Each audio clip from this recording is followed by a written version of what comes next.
It's tavern time, so let's get right into it. All right, folks. Now that we're on video, you can see we have our rum and cokes here.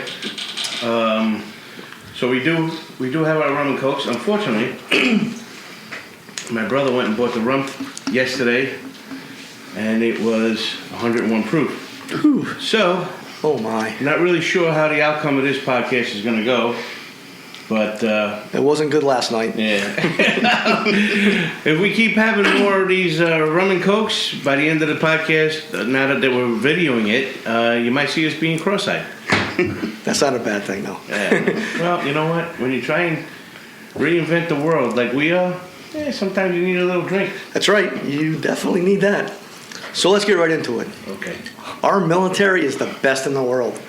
And unfortunately, late last week, we lost 13 service members killed in action in Kabul, Afghanistan, during a suicide bomber attack. We mourn the loss of these service members. And to your family members that must endure this difficult time, no words can express our feelings for your loss. We're truly sorry. Rest in peace, heroes. We will carry the torch, until we meet again. The crisis we have in America today has just multiplied with the United States leaving Afghanistan, now in the hands of the Taliban. The current occupier of the White House, and I refuse to say his name, I am ashamed of my president. And even though I did not vote for him, unfortunately, he is still my president. He not only made the United States less safe, but our allies as well. After listening to his press conference, I was very disgusted for two reasons. I understand we've been in Afghanistan for more than 20 years, and I do agree that we need an end date to leave that country. They have been fighting for thousands of years, and the United States was not going to change their way of thinking. It was a great try, but we knew we couldn't win. So again, I understand we needed an end game, but the way they handled this departure is a slap in the face to every service member that has given their blood, sweat, tears, and now life being deployed to that hellhole. The first issue was when he mentioned Trump and said that Trump negotiated a deal with the Taliban to leave in May. This man has reversed every policy that Trump put in place using his executive orders. You mean to tell me he couldn't reverse this one too? It has me believing he isn't competent enough to oversee this withdrawal, and his commanders on the ground should have been making the decisions. Now we have a country that harbors terrorists and a Taliban that hates America. The daily incompetence of this administration has got to frustrate everyone, not just Republicans. The second part that frustrated me was that he was reading from a teleprompter. He's the president of the United States, Jack, and he has to read from a teleprompter. Well, I'm a little guy. I need to read from a teleprompter. When you don't know what you're doing, you need somebody to tell you what you're doing. You're right. So I can't even believe what he was saying was even sincere. You just had a complex attack with the most service members lost since 2011. So when you said, we will hunt you down, I hardly believe that was sincere at all. They may do something, but it's only showing American people that they are not incompetent. Your whole administration is wrong, including you, and you are incompetent. As Commander-in-Chief of our military, you can't even talk from your heart? Stop reading from that freaking teleprompter and tell us how you really feel about the loss of these service members, because I don't think your heart is in the right place or you even care about those service members. You just want to show the American people that you were the one that ended Afghanistan. You don't give a damn about anybody else. In my opinion, Jack, this might be your opinion too, this entire administration needs to resign. And if the president doesn't resign, Congress needs to use the 25th Amendment of our Constitution to remove him from office. And they should fire his whole administration. It's an embarrassment, not only to this country, but to every other country out there. We look weak and frail, just like the President of the United States. Be ashamed of yourself, and we hope you're happy about this half-ass withdrawal. As our service members wind down their mission, evacuating U.S. citizens and allies, we pray that they remain safe. Our current administration may not have your backs, but the citizens of America do. Godspeed to all our service members. You know, Jack, if I sound upset, I am, and I'm not going to apologize for it. I mean, I was fortunate enough not to be deployed to Afghanistan. I wasn't in that hellhole. But I know people who were. And they told me personally, that place is really hell. However, I served in the other hellhole, Iraq. But the way they handled this departure is so unprofessional. I can't understand how this president comes on national TV and looks people in the face and tells them he's sorry for their loss. I think as a veteran, it gives me the right to be pissed. So I'm going to turn it over to you right now before we get into this topic, before I give myself a stroke of these idiots running our country. All right, well, what I got to say is, first off, President Biden, in my opinion, has used all the currency that he had in his family's passing away. I understand those were dark, hard times when his children had passed away and his wife in a car accident. But he has played that like a tool. He hasn't used it as a learning experience, as a hardship in his life. He has played it as a political tool to get what he needed back then. And when he comes on national TV and compares the death of his son, which is gravy, I pray every day of my life that I don't walk in the footsteps of anybody that loses a child before you die. It's not the natural way. You're supposed to die before your children. No parent should ever be burying their children. But he has used the currency up on that. You know, his son came home and passed away from brain cancer. Whether it was from his deployments or not, it's a tragedy. A young man cut down in his prime without showing the world his full potential. I get it. But his son also died in the arms of him. Not in a foreign country, alone, away from their family. Mr. President, stop using your children as currency for people to want you. Your children that have passed away were better people than you. And you cannot compare to them. Your son was a true hero and served his country in a true manner. You have not. So stop doing that. And then I have one more other thing to say about another truly man for the times and a great person, Winston Churchill. He had said, if you empower one of your enemies, you have empowered all your enemies. If you have distrusted one of your allies, you have distrusted all of your allies. Mm-hmm. And this man has done that in 10 days. He has empowered every enemy to the United States, and he has discouraged every ally to the United States. And it's a sorry, sorry situation that the United States is in. And now I tell you what I feel about his administration. If there's any way, I think Nancy Pelosi passed that H.R. 1, didn't she? I believe she did, right. Last Monday. Right. She got $3.5 trillion in the budget she passed, and she passed that very, very scary H.R. 1.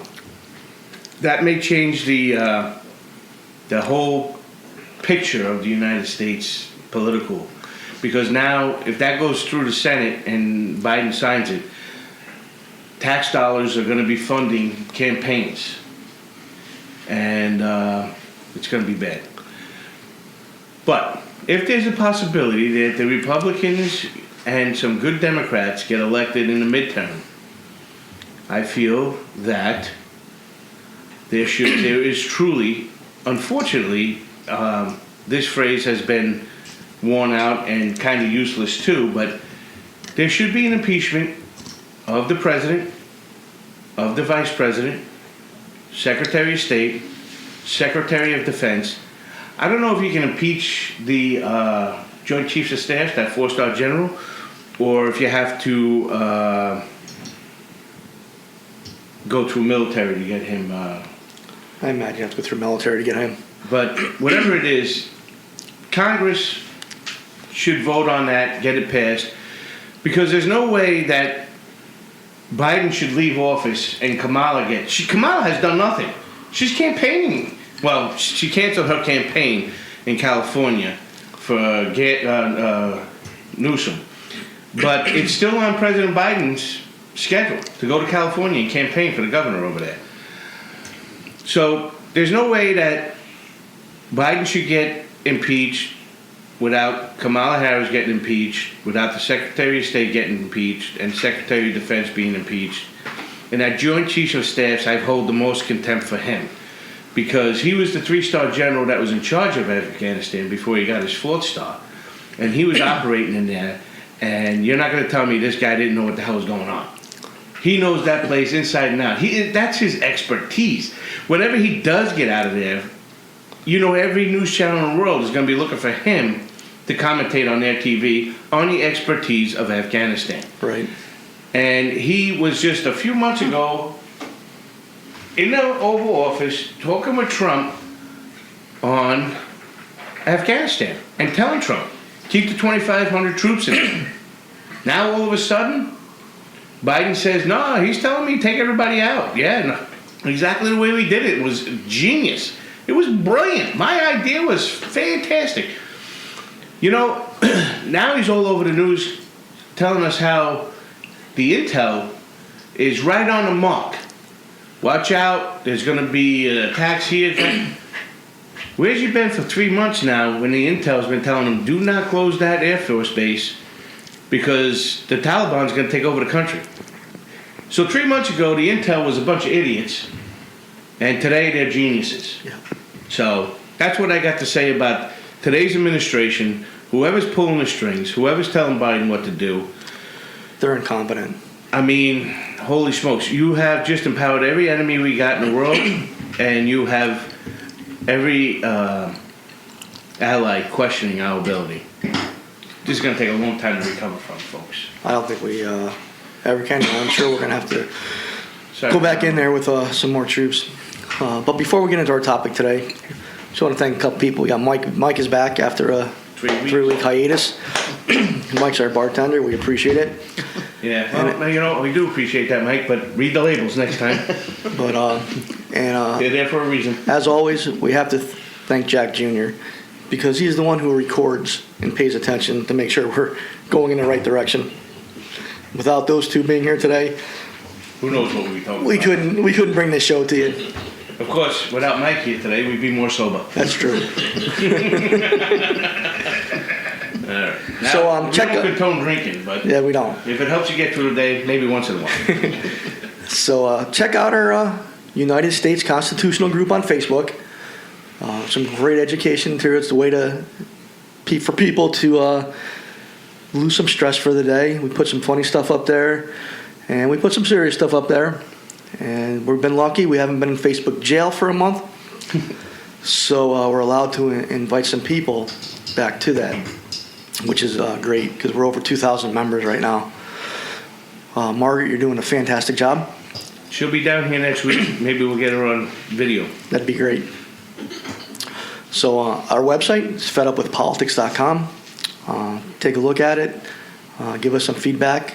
Dennis did very good work on that webpage. Man, what information there is on there. Bravo to you. My hat's off to Thank you, sir. Dennis. Our email is uscg20211@aol.com. So send us an email. Let us know what you think. So our topic today is on the Democratic and Republican platforms. We're just doing Democrats today, all right? Yeah. All right. We want to talk about their ideologies of where they were then and where they are now. There's a stark difference with the Democrats. This week, as Jack just pointed out, we're just going to cover the Democratic ideologies of 1960 and 2020. And we get into 2020, several of these ideologies we've already talked about on podcast 14. Here, since we got video. This is the Democrats' 2020 platform. I broke it down. I got about 11 issues on here. To me, It's garbage. 10 of them are irrelevant. The only thing I feel that's relevant in this whole thing is the preamble. Otherwise, the rest of it's garbage. So that was a 6-part series on the our current occupier in office. I can't say his name.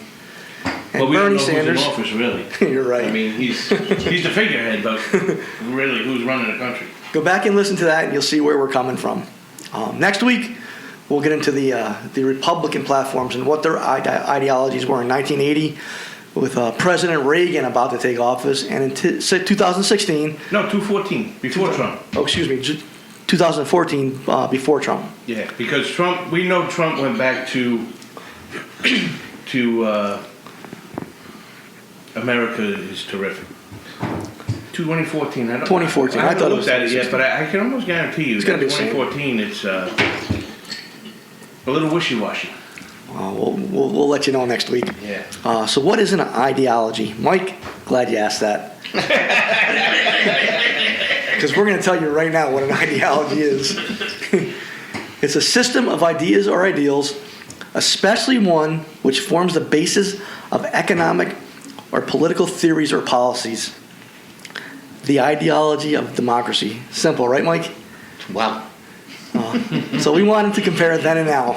So buckle up your seatbelts and let's get right into it. So Jack, you want to start us off? All right, so like I said before, here's the preamble. No, this is the whole platform. I have paper clipped it off for each one from 2020. All right? So, number one, preamble. Now, you tell me if these topics sound important to you, and let us know on Facebook or email us. The second one, protecting America and recovering from COVID-19 pandemic. All right, that's right here.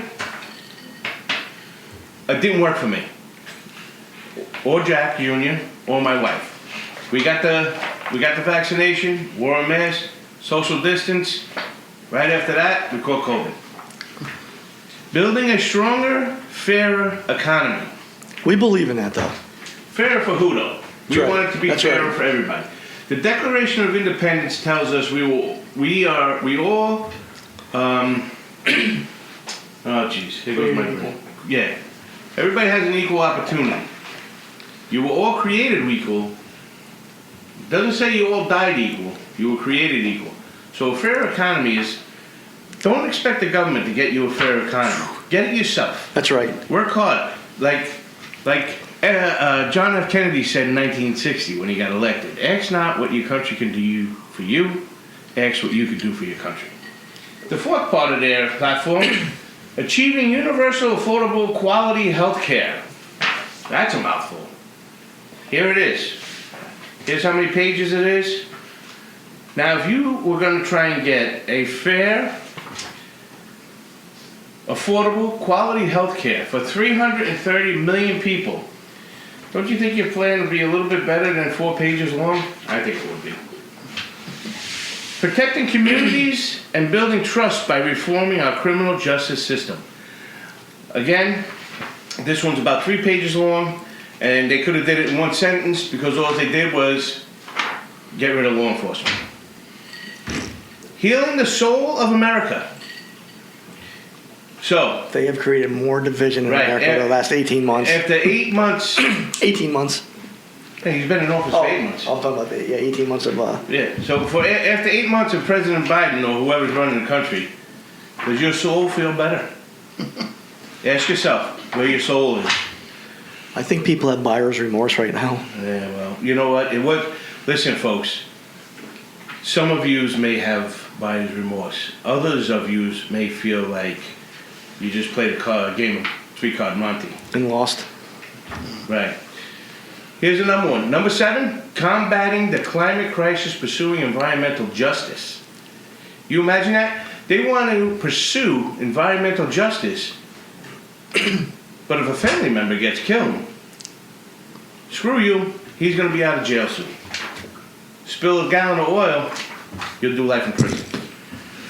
Restoring and strengthening our democracy. Apparently, they want to strengthen our democracy through socialism. Admittedly, every day on the news, they're calling themselves democratic socialists. So, ask yourself again, how are they strengthening the United States democracy through socialism? And remember something, socialism has always fallen to either fascism, communism, or dictatorship, because it cannot sustain itself. True democracies can't sustain themselves. Socialism cannot sustain themselves. And they all fall to one of them other three evils. And if you want to live under those evil circumstances, number 9 is creating a 21st century immigration system. The Founding Fathers have an article in the Constitution, read it. Tells you how to do immigration. There's nothing wrong with what they did and what they came up with. The 10th one is, hold on to your seats on this one. Yeah, hold on, let me take a drink of that. You ready for this one? Hold on. I'm ready. And all these things that Let he's me tell you talking about have been on our 6-part series, Yeah. except for the next one. The only way this one makes sense is if I keep drinking that 101 proof rum. Thanks, Mike. Providing a world-class education in every zip code. Since they've been in office, nobody's been to school yet.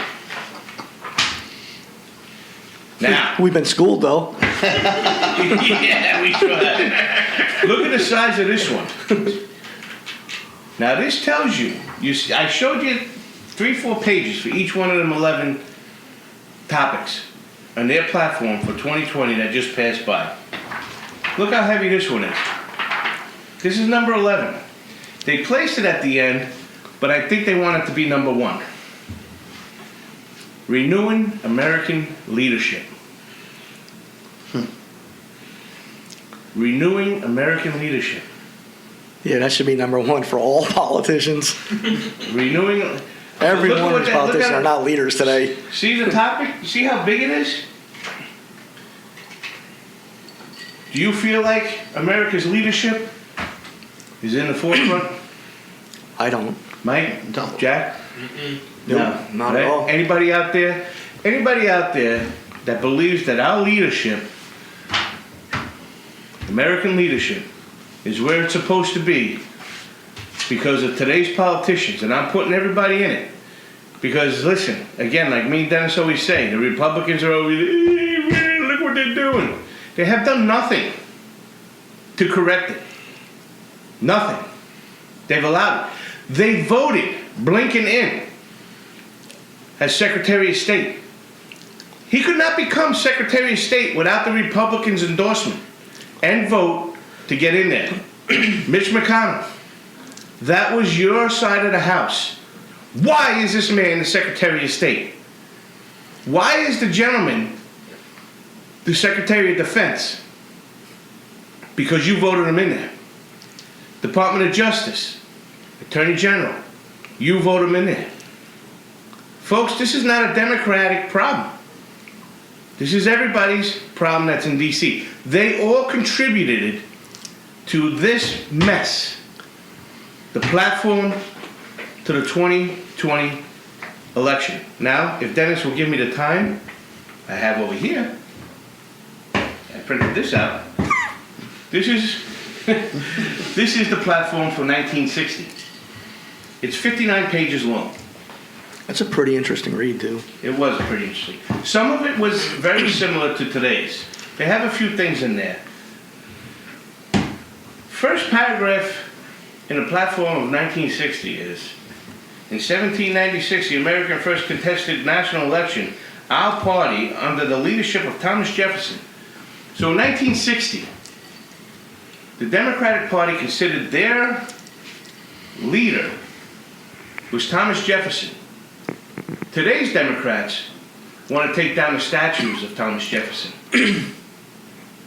So in 60 years, Thomas Jefferson, one of our founding fathers, author of the Declaration of Independence and our third president of the United States, first, along with another handful, delegates to go to France to get France involved in the Civil War, is now a nemesis to the Democratic Party. Campaigned on the principles, the rights of man. All right? So that's just a little example. I'm going to be able to get into this, and we'll go back and forth with Dennis because I don't want to take up the whole thing. Because I can go on and on and on and on and on about this. I have a few pages flipped over that I want to talk about because it's the same as today's platform. These guys just went crazy on it. Like you know, like Biden says, He doesn't. Well, he says I'm a lot. He does say I'm a lot. Oh, Margaret's going to be very mad at me. Because I got to have these. She's got to get mad at you every single week. Yeah. Jim Crow laws. So some of these things are like what Biden calls Jim Crow laws 2.0. Some of these ideas are the same as today's platform, but today's platform is, on steroids. So I'll let Dennis start talking about what he wants to, and I'll jump in, because this was a pretty fascinating read. You can get it, all you have to do is United States Democratic Platform 1960, this comes up. You know, the funny part is, renewing American leadership. You probably can't see it, but it's probably about 10, 12 pages. We've told you previously that American diplomacy has been on a decline since Reagan was president. Just after he left office, that's when we went downhill. And with leaving Afghanistan, our diplomacy, I think we lost that with all our allies. Well, like I said at the beginning, Because they don't trust us anymore. yeah, I mean, if you betray one ally, you've betrayed all. Betrayed them all. You're right. So there's every ally in the world that's looking at us like this. Yo, what the hell are you guys Really? doing? What the hell are we doing here? Which side of the mouth are you speaking out of this today? I mean, and you don't want to know something. I was thinking of that saying the other day, and I was watching. Oh goodness! I was watching the new Prime Minister of Israel in the Oval Office with What's his name? The figurehead of Joe Biden. And he's going on and on and on and on and on talking about Israel. And it literally looked like Joe Biden was taking a nap. And when he finally said something to Joe Biden, like, right? Yeah, So, it was pretty far. Disconnect there. Disconnect. I don't even think he was conscious. Yeah, I don't think so. And hopefully he wasn't conscious, because if he was conscious and looked like that, he should see a doctor. You know, we have mainstream media covering our daily politics, and they should do that, even though it's flawed. They should cover it. They should cover it. Not right for it. So let's get back to our ideologies. I'm sorry. I think we have some members on Facebook that have ESP. That's true. Because after our meeting with the Horry County Republicans yesterday, we met with 3 Horry County Republicans. Margaret, your sister, who does an amazing job, sent us a photo of something she found on it. And it fits well with what we'll be talking about today and next week. This meeting we had, it's not a topic for this week, of course, but maybe soon we'll get into it and what we learned about Horry County politics. Yeah, maybe, It was crazy. maybe we'll show you about Horry County politics. We'll take this new camera, this newfangled technology out and talk to the regular folks that are living under Horry County politics. I think these cameras have been out for a while, but it's just new to us. Oh, okay. I thought we had to stay under like one of those smiles. Oh, yeah, with the rolling cameras. We're trying, folks. We're trying to catch up. So the post she sent said this: when real Democrats and Republicans were running our country, we didn't hate each other, and that is so true. We didn't vote for parties. We voted for ideas that came from both parties that made us better as a country. We didn't label ideas or parties as racist, sexist, or un-American. We did what we thought was right, what was best for the people, and accepted the winner as a united country. And they united us, That is farthest from the truth today. Yeah, could you imagine, Dennis? Could you imagine, folks out there in this new TV land that we got, that after every election, we have an election, and when you're done with the election, you kind of feel united, you kind of feel a new hope. Not ashamed of your president. A new hope on what your representatives are going to do, what your new senators are going to do, or your old senators, the ones that have been there, Listen, that was part of a topic yesterday was, some of the people that we met with yesterday didn't believe in term limits. We do. And here's the reason why we do. Should I go into it? Yeah, go right ahead. If you have somebody in office for X amount of years, let's say they do state, they're a state senator, and they do whatever the Party wants. term limits is for that state. Before they can go for federal, they got to take a few years off. You're not allowed. Let's say you have to have 4 years off in between. You go and you become a representative or a senator for whatever the term limits are, and this guy's fantastic. So the people that are against term limits say, if I got a great representative, if I got a great congressperson, why do I want them out of office? And I'll tell you why. Because if they're a great representative or a senator, They'll be a great citizen. right, how great would they be for a citizen to come back to the community now and educate the next folks that are going to come through? And listen, if that person wants to become president and go to the highest office, again, you have to have a certain amount of time, whatever it is, 4 years, 8 years out of office, and then you go back in, and you spent that time back home with the people that were your constituents, and might be your constituents again, and you live with them. That's right. I mean, anyway, I'm sorry to go down that rabbit hole. No, that's good. Good, People good. need to hear that. Go ahead. But in politics, some things stay the same and they never change. Yeah. Just like the Democrats Like in corruption. correct. Just like the Democrats in 1960, just like the Republicans in 1980. They blame the Republicans for all the problems we have in America. Vice versa. Doesn't matter which party. Republicans blame the Democrats. It's true. Democrats blame the Republicans. This whole 1960 platform, They blame the they blame the Republicans. Republicans from 1953. From 1953 to 1960, But just about every podcast, we say that. They blame each other. That it's the other party's fault. When we get into the Republican ideologies, it's the same thing. They blame Democrats for everything. We need a party that accepts responsibility, believe that, and stop blaming others when they are in control of the government. Stop the blame game, Mike. We're tired of it. Be adults and accept the responsibility. So this is basically a Democratic wish list that they want to pass during the Democratic Kennedy administration. oh, this one. Yeah, that one. Yeah. Yep. With a roll wish list.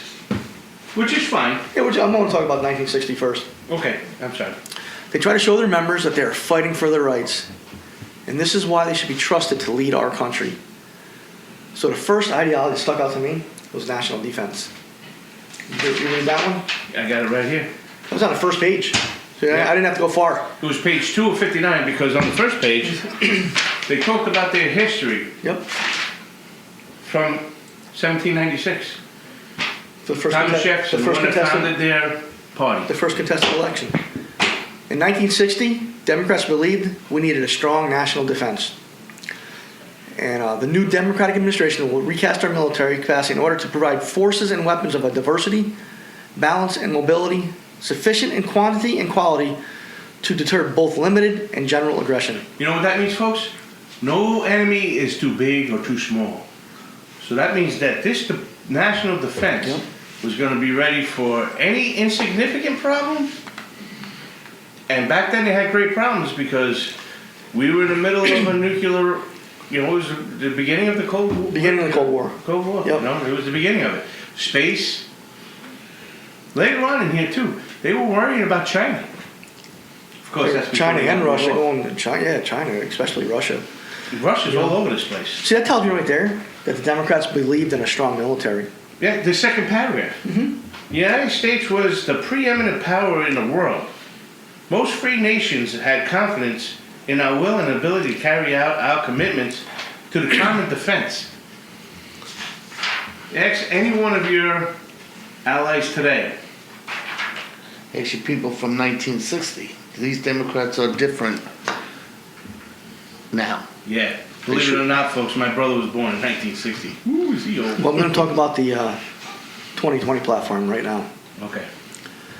Let me get my shit back together again. All right. So fast forward to 2020 and see where the Democrats stand on the issue of national defense. I don't think there is one. Listen to this.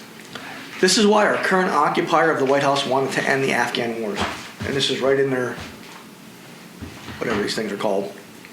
Platform. Yeah, that's it. Democrats will deliver on the overdue commitment to end forever wars.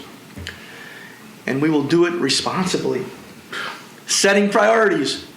Leading with diplomacy. There's no diplomacy in America anymore, folks. Protecting ourselves from terrorist threats. That just ended. enabling local partners, and bringing our troops home. I think we can agree with that. We need to bring our troops home. We can agree on it, but I don't know if it's happening. Right. The only problem is that this departure was not done responsibly. We have talked about most of these 2020 platforms, like we said on a previous podcast, the 6-part series. Yeah. What was that? Podcast 14? 14, sections 1 through 6. 1 through 6. We did 6 weeks of it. Yeah, 6 days of it. And when I was reading through this, I actually had to text Jack and ask him if I was seeing double. He assured me I wasn't.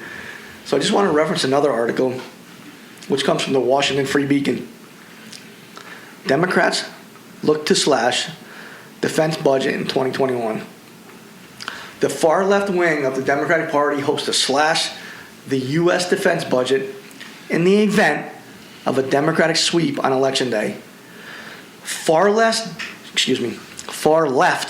Democratic candidates who have made explicit calls to defund the Pentagon could join the fight as soon as next year, which is 2021. And listen to this, Jack. If you're having a bad day, just think of all the social services we're going to fund after we defund the Pentagon. Mm-hmm. We talked about this, Congresswoman, and a radical change for America. That was Missouri Democrat Cori Bush.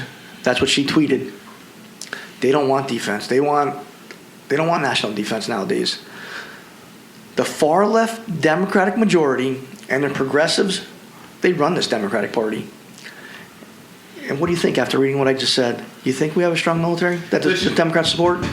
This whole platform was written by the Socialist Democratic Party of the United States. Yep, which sure is was. The Democratic Party from top to bottom.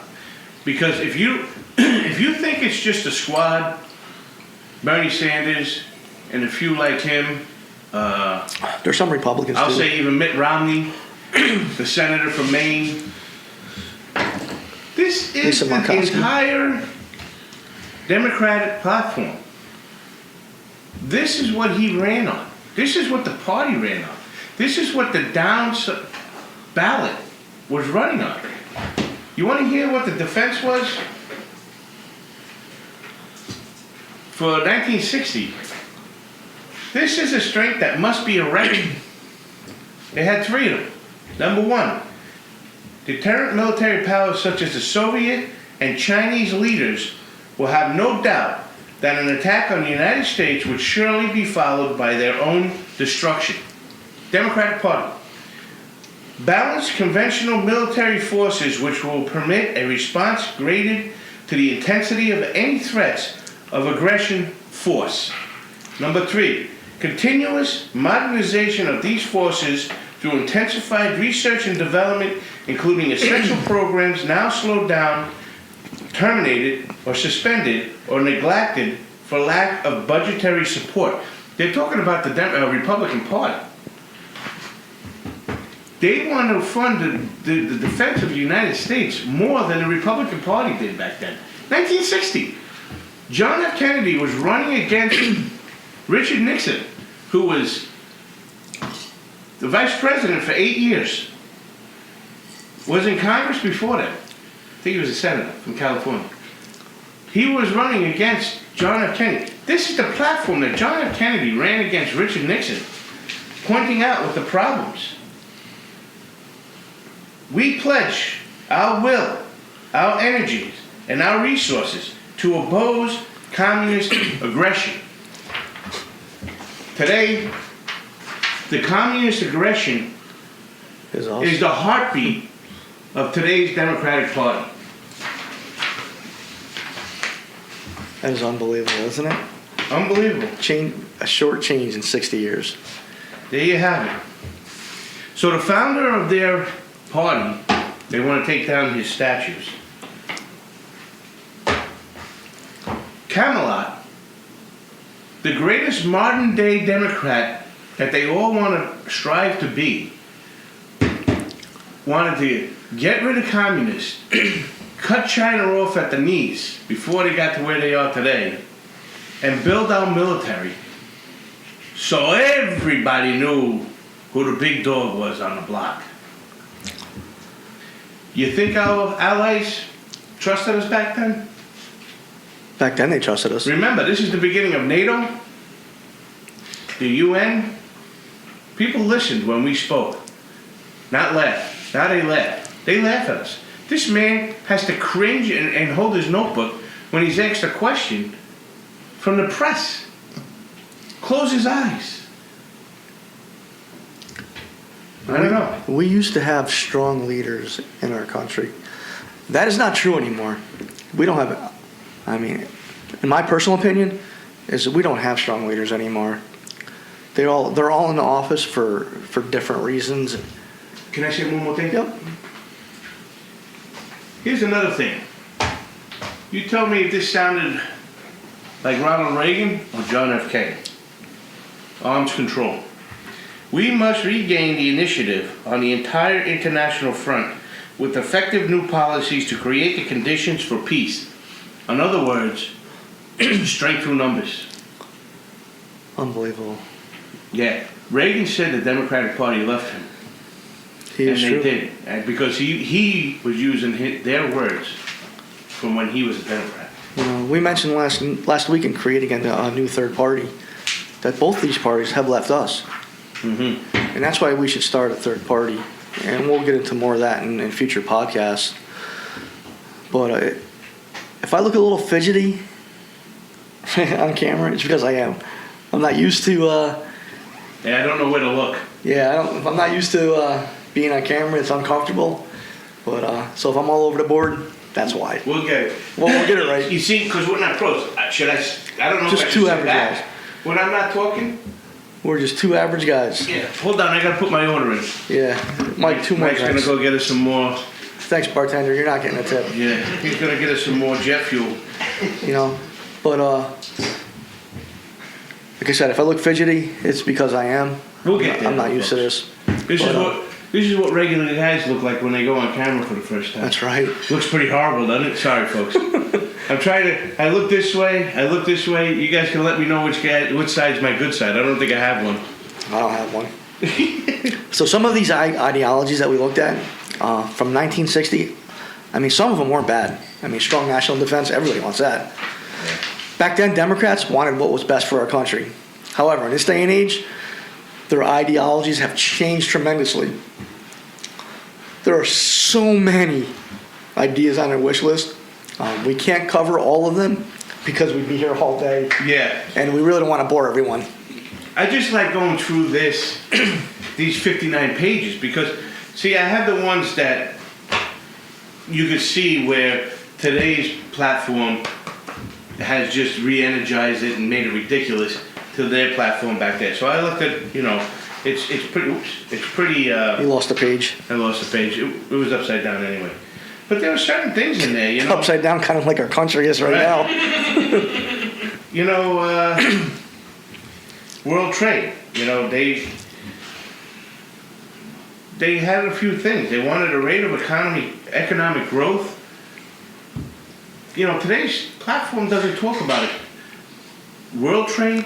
It doesn't talk about economic growth. They just talk about government giveaways.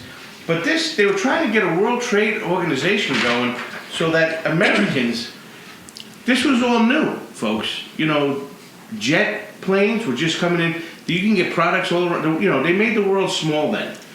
As soon as you started getting jets and computers were starting to come, they weren't personal computers, but big companies and governments had it. Telephone. You know, it made the world small. Not as small as it is today.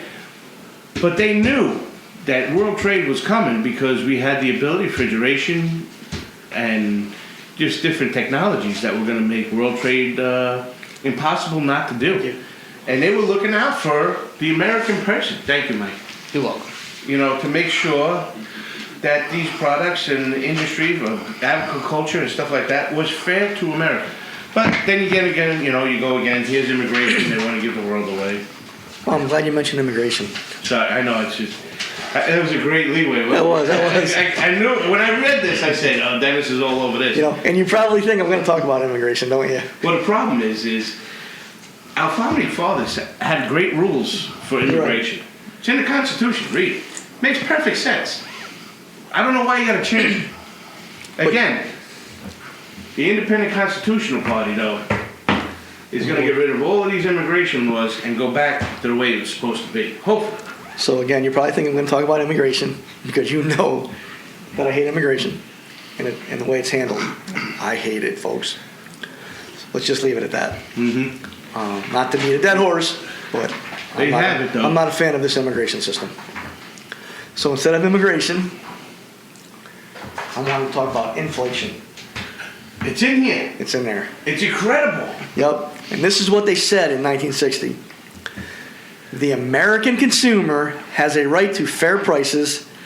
We are determined to secure that right.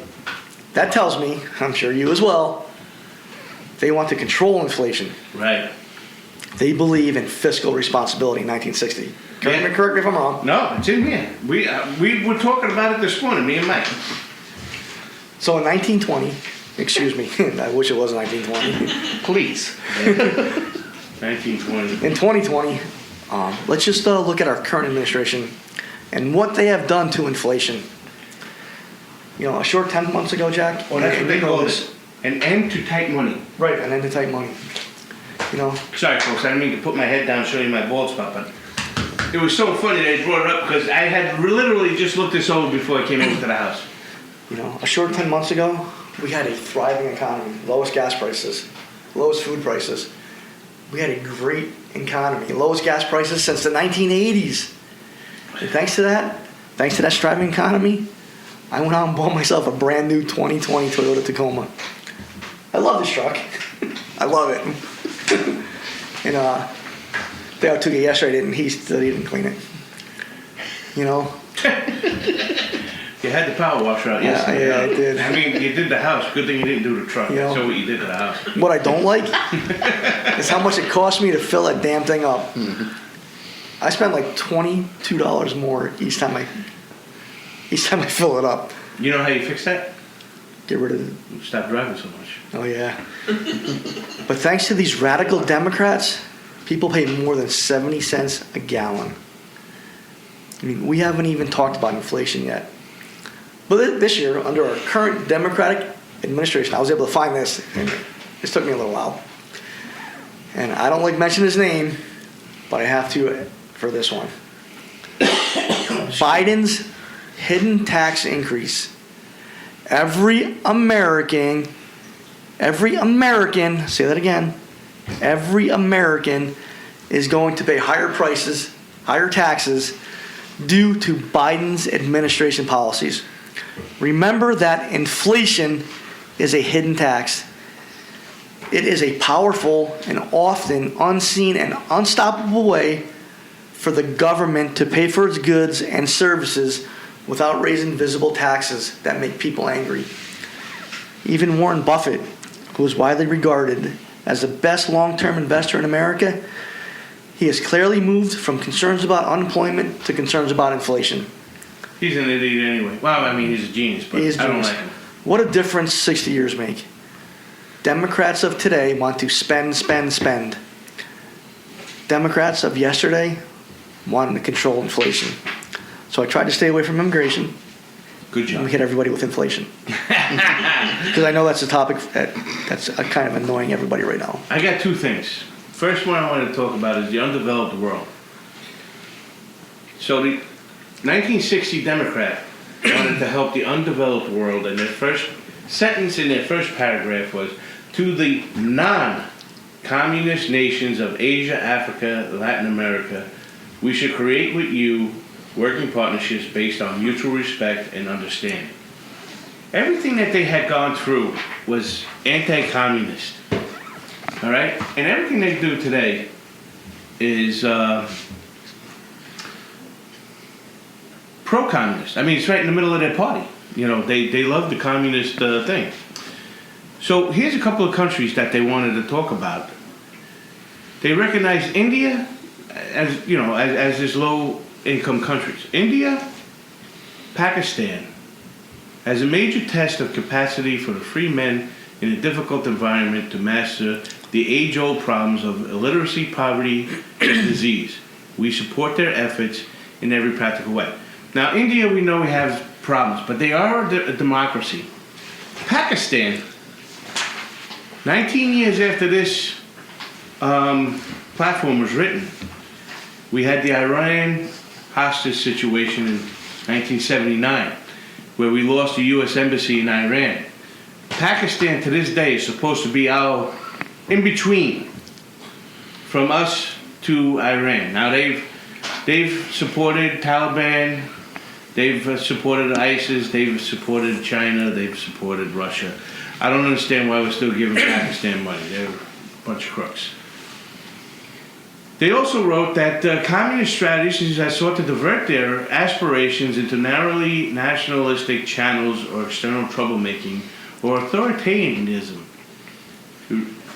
They said the Republican Party was on their side at the time. Can you believe that? This is the difference in our time. Now these countries, they got the Biden family bought and paid for. They even had a part of the platform, the communist world. That goes on and on and on. And, we believe your communist ideology to be sterile, unsound, and doomed to failure. We believe that your children will reject the intellectual prison in which you seek to confine them, and that ultimately they will choose the eternal principles of freedom, which it did happen under Reagan and later Bush.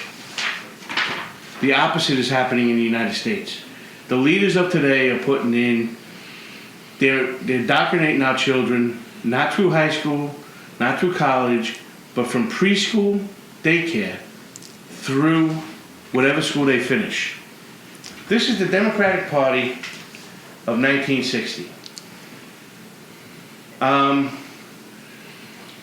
They reaffirm their pledge of determination, opposition to the present admission of Communist China to the United Nations.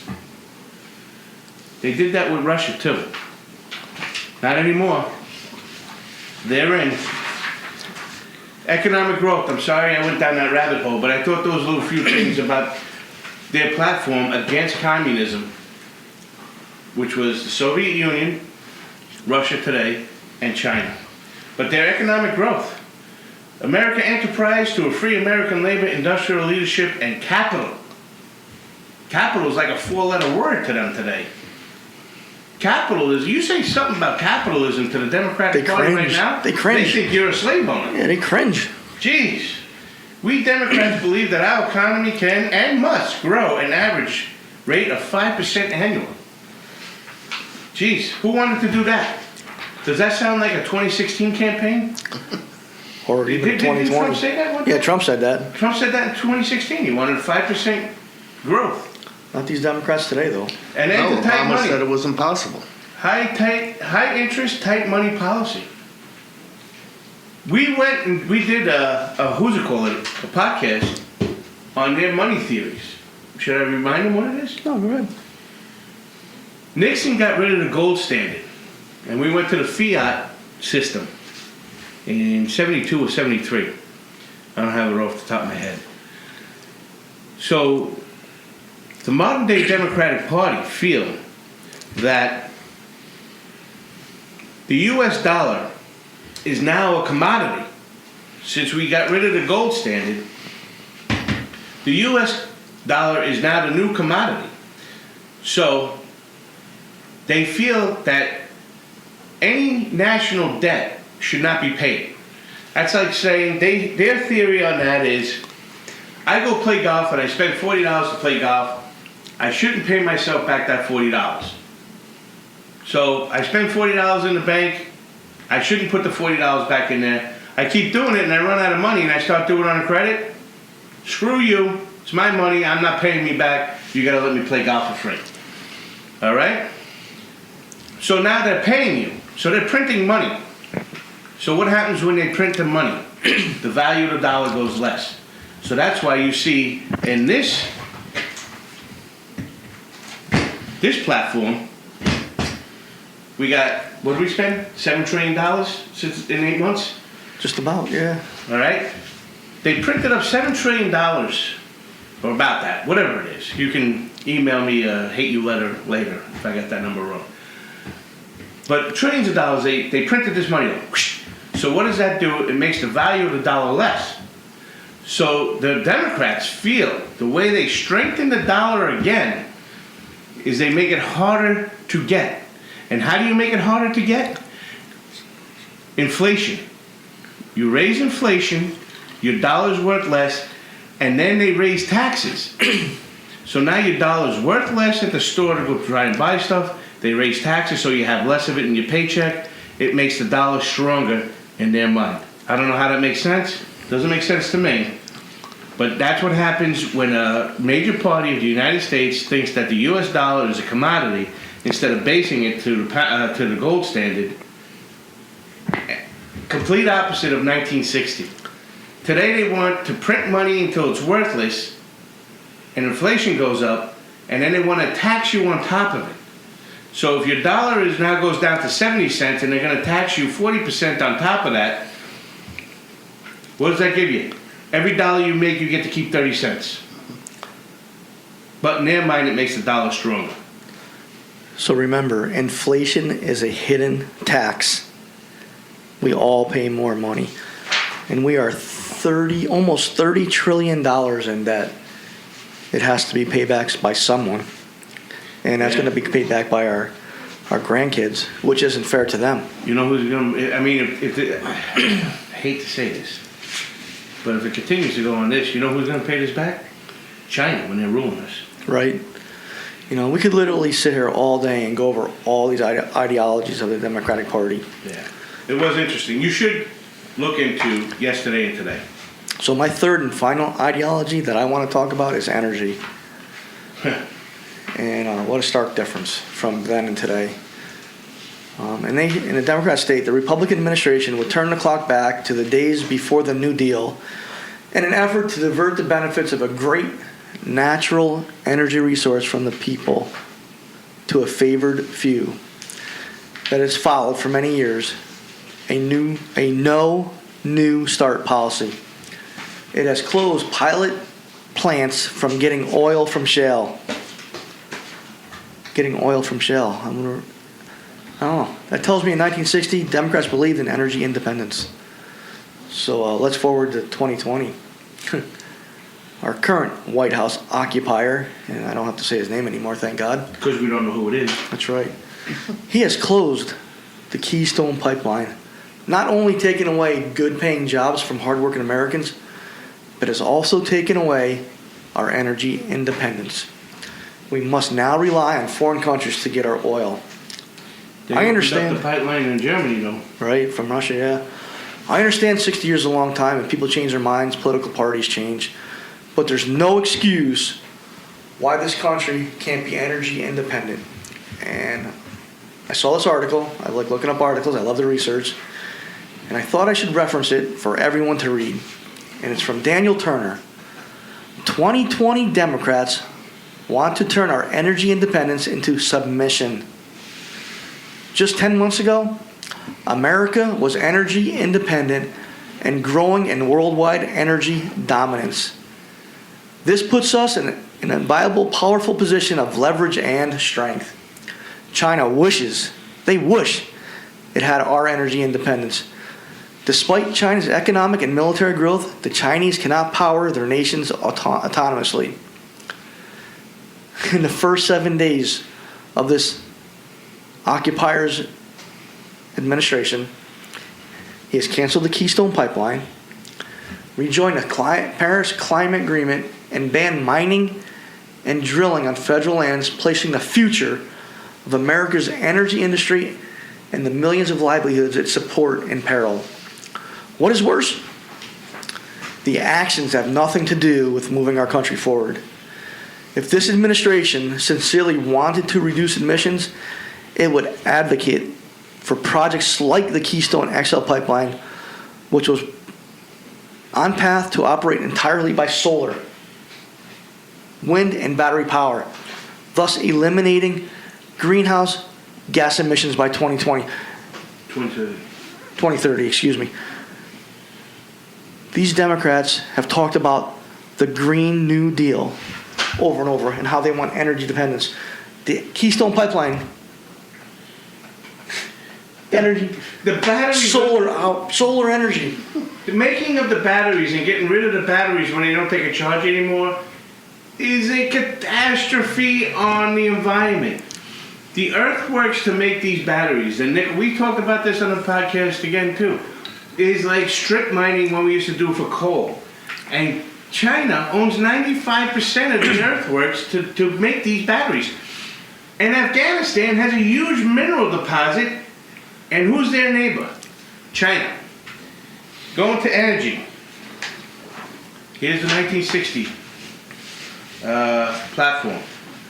They were complaining about the Republicans had stalled the atomic energy development and sought to cripple the rural electrification.